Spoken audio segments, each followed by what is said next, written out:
when we take a look at the actual price, as investors, we all want price to move in our favor.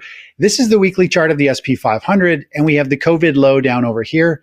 And using a Fibonacci extension, which Jeremy, you and I have talked about and I've shared before, it's one of the most powerful technical tools to project forward where the next two price targets are.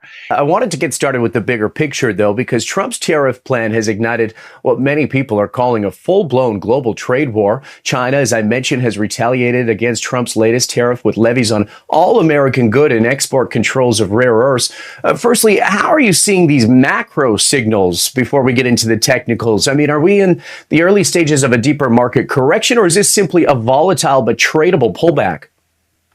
I think we're starting to see a major market top. I mean, if you look at some economic data, unemployment and layoffs and all this stuff and housing pricing, how it's all been moving, it has been signaling for quite a while that the economy is slowing. People's spending is coming to a grinding halt.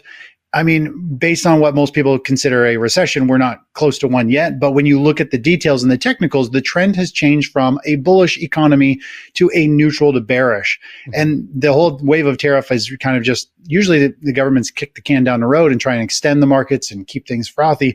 Tariffs are more or less just taking the can and throwing it in the garbage, and the markets are just dumping out. And, we're going to see everything in America become much more expensive. Almost everything comes from China, and they got massive tariffs, and we got all these other tariffs and other products. So that is not good. That means slowing sales. That means we got earnings seasons coming up. I'm pretty sure we're going to see a big downturn in forecasts for earnings for companies. Investors don't want to see that. If earnings are not good for this past quarter, and the projected forecast for earnings is even lower than expected, I think that the tide has changed. We've gone from a bullish environment to, I believe we're now in a bearish environment. And I think that starts next week, to be honest, is the new kind of bearish phase. The new Monday, we're calling it. It's going to be interesting to see, of course, when markets are closed. And I mean, Chris, technically, though, what are the most important levels that you're watching right now on the Dow and the S&P 500 and the NASDAQ? I mean, is there any support zones, or are we just in a free fall? Yeah, there are. I mean, I use pure technical analysis. I kind of weave out and get rid of all the economic data. But when we take a look at the actual price, as investors, we all want price to move in our favor. This is the weekly chart of the SP 500, and we have the COVID low down over here. And using a Fibonacci extension, which Jeremy, you and I have talked about and I've shared before, it's one of the most powerful technical tools to project forward where the next two price targets are. And so if we take the COVID low and we go up to this high that we saw in 2022, and then we can gauge the strength of the pullback, we can bring that forward to where price should go. Now, there's two ways.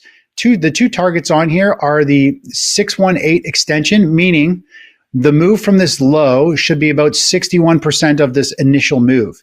And we should see the market pause and have a hiccup there. And when we do have a pause or hiccup, we almost always see 100% measured move get hit. And so the SP 500 hit that move, and it has put in this like double top formation.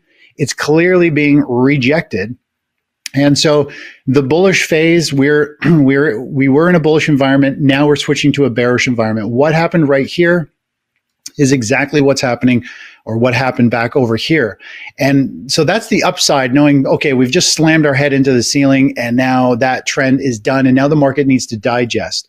So if we drop down to the daily chart, now we can get an idea of where the price should go over the next few trading sessions. And again, we can use Fibonacci extension to the downside. We take the high, we take the recent move to the downside and the strength of this bounce, and we carry that forward.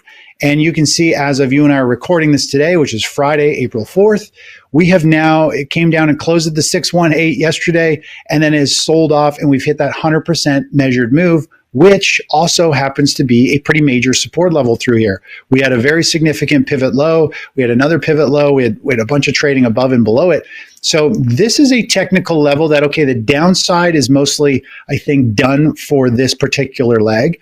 We've got the VIX up like 100 and something percent in the last couple of trading sessions. Everyone's buying put options, betting on falling prices. So everybody's scared. They're liquidating. Now they're betting on falling prices. And they tend to do that always right near a major technical market bottom. And I believe we're probably going to start to see this market have a pretty sharp bounce. I don't think it's a rally in terms of going to new all-time highs. I think it's a bear market bounce, and eventually I think we're going to go a whole lot lower. And so this is the bias. The NASDAQ is pretty much the same, and the Magnificent Seven are in a bearish environment as well. And today, as we're hitting this technical level on the SP 500, we're seeing the Microsoft and Google. The intraday charts to me are showing signs that there's big buying going on. And I think we're starting to see the Magnificent Seven starting to be accumulated from people trying to pick a bottom and seeing it as an opportunity to buy at a good price because they're bullish long term. And that is a sign. If the Magnificent Seven are starting to firm up a bit, that probably means we're going to have a big bounce starting in the next few sessions. But today is a bloodbath. If we close near the lows on the session, that fear is going to carry through the weekend. People are going to percolate and get more fearful because they can't do anything. We'll probably see a big gap lower on Monday. And everybody will eject at the open, and there'll be a little washout. And Monday could be a very significant washout low, and that's when the bounce starts. So that's my short-term take on the SP 500 and the NASDAQ at this point.